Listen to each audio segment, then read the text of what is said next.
నమస్తే, నేను ప్రియాంకరావు. చంద్రబాబు నాయుడు గారు ఢిల్లీలో జరుగుతున్న ఏఐ సదస్సుకి అటెండ్ అయ్యారు. మరి అక్కడ ఆయన ప్రసంగించారు. మరి ఈ నేపథ్యంలో అక్కడి నుండి మనకి ఏమైనా కొత్త ప్రాజెక్టులు వస్తున్నాయా ఏపీ రాష్ట్రానికి అనేది ఒక పెద్ద క్వశ్చన్ మార్క్. ఎందుకంటే దీనికి సంబంధించి ఇంకా ఎవరు ఏమీ మాట్లాడలేదు. మరి ఇక్కడ నుండి చంద్రబాబు నాయుడు గారు ఎక్కడికైనా వెళ్ళారు అంటే ఆషామాషి విషయం కాదు. ఎందుకంటే అక్కడ నుండి వస్తూ ఆయన వెంట ఏదో ఒకటి పట్టుకొని వస్తారు. మరి ఏ కంపెనీస్ని ఇక్కడికి తీసుకొచ్చారనేది తెలుసుకుందాం. మనతో మాట్లాడడానికి సీనియర్ జర్నలిస్ట్ సిఎస్ రావు గారు ఉన్నారు. ఆయన అడిగి తెలుసుకుందాం. నమస్కారం సార్. నమస్తే.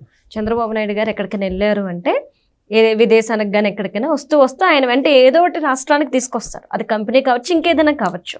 ఇప్పుడు కూడా ఆయన ఏ సదస్సులు అటెండ్ అయ్యారు ఢిల్లీ. అయితే అక్కడ నుండి వస్తూ ఏపీ రాష్ట్రానికి ఏం తీసుకొచ్చారు? ఏదైనా కొత్త కంపెనీని తీసుకొచ్చారా, లేదంటే కేంద్రం నుండి ఏదైనా సహాయాన్ని తీసుకొచ్చారని అందరూ ఆతృత ఉన్నారు. ఏం తెచ్చారు? ఇప్పుడు ఏదో ఒకటి చంద్రబాబు నాయుడు గారు దొరికింది తీసుకురారు. చంద్రబాబు నాయుడు గారికి తెలుసు టెక్నాలజీ పరంగా హై ఎండ్లో ఏముంది అనేది. చాలామంది పొలిటీషియన్కి తెలియనటువంటి నాలెడ్జి చంద్రబాబు నాయుడు గారు ఉంది టెక్నాలజీలో. ఈ విషయం నేను చెప్పడం కాదు, బిల్ గేట్సే చెప్పారు. బిల్ గేట్స్ ఏమన్నారు? హాయ్ ఫ్రెండ్ అంటూ షేక్ హ్యాండ్ ఇచ్చాడు దిగంగానే. బిల్ గేట్స్ అమరావతి ఇచ్చిన సందర్భంగా ఏపీలో ఆయన కారు దిగంగానే హాయ్ ఫ్రెండ్ అని చెప్పి వచ్చారు.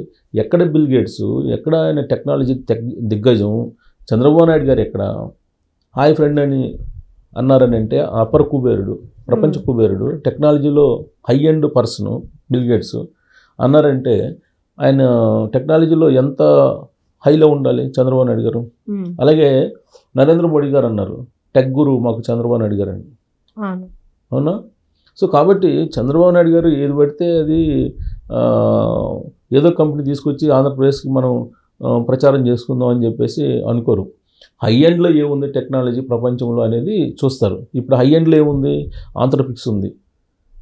అలాగే దానికి పోటీగా ఏముంది? మన ఇండియాది సర్వం ఏఐ ఉంది. సర్వం ఏఐ అనే దాన్ని ప్రజెంట్ చేశారు ఈ ఏఐ సబ్మిట్లో. ఢిల్లీలో జరుగుతున్నటువంటి ఏఐ సబ్మిట్లో మన ఇండియాకి సంబంధించినటువంటి, కర్ణాటకకు సంబంధించినటువంటి యువకులు తయారు చేసినటువంటి ఏఐ సర్వం ఏఐ అనేటువంటి ఒక మోడల్. దాంట్లో సర్వం గేట్ అనేదాన్ని, సర్వం కేజ్ అనేదాన్ని ఆ టెక్నాలజీని ఉపయోగించి స్పెట్స్ని తయారు చేశారు. కళ్ళద్దాలను పెట్టుకొని నరేంద్ర మోడీ గారు చూస్తే దాని స్పెషల్ ఏంటంటే, ఇప్పుడు మనం ఇంగ్లీష్ పేపర్ చదివాం అనుకోండి, భారతదేశంలో ఉండేటువంటి ప్రాంతీయ లాంగ్వేజ్లు ఏదైతే ఉన్నాయో ఆ లాంగ్వేజ్లన్నింటిలో మనం చదువుకోవచ్చు. ఇంగ్లీష్ పేపర్ అయినా కానీ ఆ ఉన్నది ఇంగ్లీష్ అయినా మనకు వచ్చిన లాంగ్వేజ్లో చదువుకోవచ్చు. తెలుగు అనుకో దాన్ని ఇంగ్లీష్లో చదువుకోవచ్చు. సో అలాగే మీకు ఏదైనా రాలేదనుకోండి, మీరు ఏదో చదివినప్పుడు మీకు ఆన్సర్ రాదు, కానీ ఆ స్పెట్స్ ఆన్సర్ ఇస్తుంది. అది సర్వం ఏఐ తయారు చేసినటువంటి మాడ్యూల్, అది టూల్, ప్రత్యేకమైనటువంటి టూల్. సో కాబట్టి ఇప్పుడు ఏం జరుగుతుంది? సర్వం ఏఐ వర్సెస్ ఆంథ్రోపిక్స్ జరుగుతుంది, యుద్ధం జరుగుతుంది. ప్లస్ ఆంథ్రోపిక్స్ అనేది ప్రపంచవ్యాప్తంగా ఇప్పుడు ఏఐలో లేటెస్ట్ మాడ్యూల్ అది ఆంథ్రోపిక్స్. ఈ ఆంథ్రోపిక్స్ దెబ్బకి కొన్ని కోట్ల ఉద్యోగాలు పోతాయి సాఫ్ట్వేర్ అని చెప్పి చెప్తున్నారు. అట్ ద సేమ్ టైం ఉద్యోగాలను కూడా క్రియేట్ చేస్తుందని చెప్పి చెప్తున్నారు. అంటే మనం ఒక ప్రపంచం నుంచి ఇప్పటి వరకు ఉన్నటువంటి టెక్నాలజీ ప్రపంచం ఏదైతే ఉందో, సాఫ్ట్వేర్ అనేది ఒక ప్రపంచం, ఈ ప్రపంచం నుంచి మరో ప్రపంచంలోకి మనం వెళ్తున్నాం. ఒక ఏఐ అనేటువంటి ప్రపంచంలోకి వెళ్తున్నాం. అందుకే తాజాగా ట్రంప్ ఒబామా మీద కామెంట్ చేశారు. లేటెస్ట్గా ఏలియన్స్ అనే వాళ్ళు ఉన్నారు అని చెప్పి ఈ మధ్యకాలంలో ఒబామా చెప్తే అమెరికాకు సంబంధించినటువంటి క్యారిడార్ 51 అని ఉంటుంది. అక్కడ ప్రపంచం మొత్తం మీద హై ఎండ్ టెక్నాలజీ అక్కడ ఉంటుంది, రహస్యంగా ఉంటుంది. దాన్ని బయట పెట్టావు నువ్వు అని చెప్పి ఒబామాకి వార్నింగ్ ఇస్తున్నాడు ట్రంప్. ఏలియన్స్ ఉన్నారని చెప్పి నువ్వు చెప్పావు, అది లీక్ చేసావు, అది ఒక అమెరికాకి తెలుసు, కానీ నువ్వు లీక్ చేసావు అని చెప్పి చేశారు. అంటే మనకు తెలియనటువంటి టెక్నాలజీ చాలా ఉంది ఆల్రెడీ ఐడెంటిఫై చేసి సైంటిస్టులు. సో ఏఐ టెక్నాలజీ కూడా మరొక లెవెల్కి వెళ్ళబోతుంది. ఇలాంటి సమయంలో చంద్రబాబు నాయుడు గారు ఏఐ సబ్మిట్కి వెళ్ళారు. ఏంటి ఆ సబ్మిట్? దాదాపు 20 దేశాలకు సంబంధించినటువంటి అధిపతులు, అలాగే ప్రపంచవ్యాప్తంగా ఉన్నటువంటి ఐటీ దిగ్గజాలు అక్కడ ఉన్నారు. నిన్న నరేంద్ర మోడీ గారిని చూసాం, నిన్న మొన్న. ఇవాళ చంద్రబాబు నాయుడు గారు అక్కడికి వెళ్ళగానే ఢిల్లీలో టెక్ దిగ్గజాలందరూ పరిచయం ఉన్నటువంటి లీడర్గా వాళ్ళందరూ ఆహ్వానించారు. ఎందుకు? ఆయన అందరికీ తెలుసు, సుందర్ పిచ్చయ్కి తెలుసు, సత్యనారాయణకి తెలుసు, వీళ్ళందరూ ఆల్రెడీ అందరికీ తెలుసు కదా. సో తెలుసు కాబట్టి వాళ్ళు తెలిసిన వ్యక్తిలాగా వాళ్ళు రావడం, ఆహ్వానించడం జరిగింది.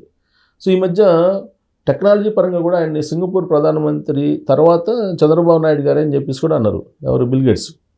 అంటే సింగపూర్ పొలిటీషియన్స్లో ఫస్ట్ సింగపూర్ ప్రధానికి తెలుసు, తర్వాత చంద్రబాబు నాయుడుకే తెలుసు ఈ టెక్నాలజీ గురించి అని. కాబట్టి బిల్ గేట్స్కి తెలిసినప్పుడు మిగతా కంపెనీల అధిపతులకు అందరికీ తెలుస్తుంది కదా. అందుకే ఇప్పుడు మనం ఏదైనా పని చేస్తాం అనుకోండి, మనం ఏదో ఒక ఇన్నోవేషన్ కనిపెడతాం అనుకోండి, దాని గురించి తెలిసినటువంటి వాళ్ళు వస్తే ఖచ్చితంగా మనం సంతోషంగా ఆహ్వానించి మనం ఎక్స్ప్లెయిన్ చేస్తాం. సో ఇప్పుడు అదే జరిగింది ఢిల్లీలో. సో చంద్రబాబు నాయుడు గారు పలు కీలకమైనటువంటి ఒప్పందాలని చేసుకుంటున్నారు ఇప్పుడు టెక్నాలజీకి సంబంధించి, అది కూడా స్టార్టప్ కంపెనీలతోటి. స్టార్టప్ కంపెనీలను ఎంకరేజ్ చేయాలి అనేది చంద్రబాబు నాయుడు గారు చెప్తున్నారు.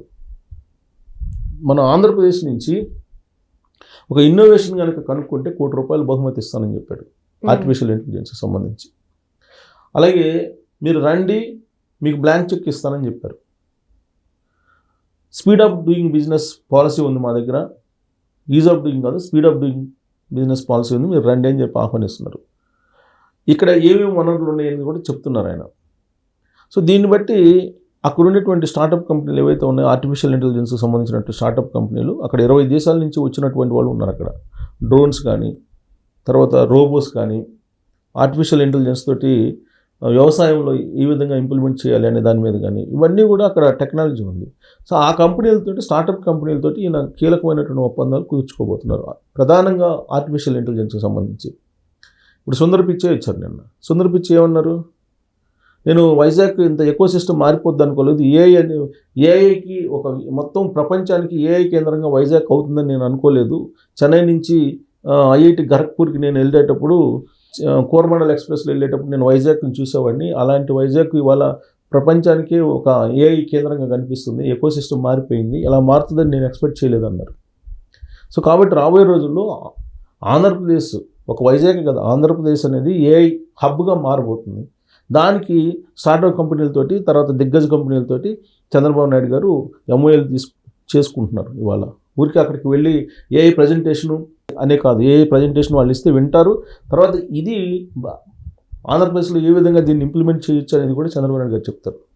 రైట్. ఇప్పుడు అవేర్ 2.0, ఆర్టీజీఎస్ ఇవన్నీ రూలింగ్లో అమలు చేస్తున్నారు.